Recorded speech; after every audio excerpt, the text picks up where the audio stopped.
Press. A evolução da notícia. A taxa média de desemprego no Brasil caiu a 7,8% no trimestre móvel encerrado em agosto, informou o IBGE, Instituto Brasileiro de Geografia e Estatística, nesta sexta-feira, 29 de setembro de 2023. Esse é o menor índice desde o trimestre encerrado em fevereiro de 2015, quando foi de 7,5%. O resultado veio em linha com as expectativas do mercado, que calculavam uma taxa de 7,8% no período, segundo a mediana das estimativas da Bloomberg. Os dados representam uma queda de 0,5 ponto percentual em relação ao trimestre anterior, de março a maio de 2023. Na comparação com o mesmo período do ano anterior, a taxa de desocupação caiu 1,1%. O total de pessoas desocupadas foi de 8,4 milhões no trimestre encerrado no último mês, o menor contingente desde o trimestre móvel encerrado em junho de 2015, quando foi de 8,5 milhões. A queda na taxa de desocupação está diretamente influenciada pela alta de número de pessoas trabalhando, explica Adriana Beringay, coordenadora de pesquisas por amostra de domicílio. Esse quadro favorável pelo lado da ocupação é o que permite a redução do número de pessoas que procuram trabalho, arremata a pesquisadora.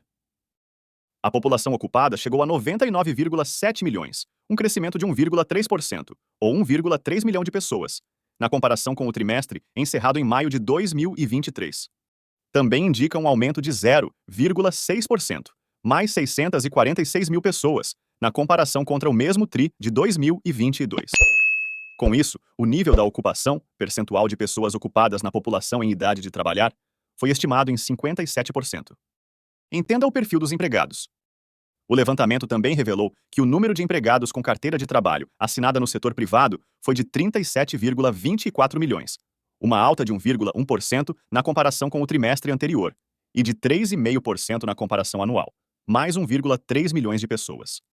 Esse foi o maior contingente desde fevereiro de 2015, quando eram 37,28 milhão de pessoas nessas condições. O número de empregados sem carteira assinada no setor privado cresceu 2,1% no trimestre e ficou estável no ano. O número de trabalhadores por conta própria ficou estável frente ao trimestre anterior e caiu 2% no ano, para 25,4 milhões de pessoas. Já o número de trabalhadores domésticos cresceu 2,8% na comparação trimestral e ficou estável ante o trimestre encerrado em agosto de 2022, a 5,9 milhões. Há também dados sobre subutilização e desalento. A taxa de subutilização, que registrou um patamar de 17,7%, teve queda de 0,5 ponto percentual no trimestre e de 2,9 ponto percentual na comparação anual. Foi a menor taxa desde o trimestre encerrado em dezembro de 2015, quando registrou o patamar de 17,4%. Já em relação ao rendimento salarial, segundo a PNAD, o rendimento real habitual do trimestre encerrado em agosto ficou estável na comparação com o trimestre encerrado em maio, e foi de R$ 2.947. No ano, esse valor significa um crescimento de 4,6%. Ainda muito distante de um cenário de emprego pleno que seria na ordem de 4,5%, o fato é que o desemprego no Brasil vem reduzindo, e os trabalhadores estão obtendo um pequeno ganho salarial.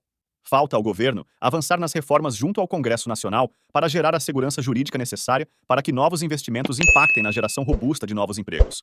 Seja inscrito no canal Facundo Press, clique no sininho e marque para receber todas as notificações e tenha acesso à evolução da notícia no instante da publicação.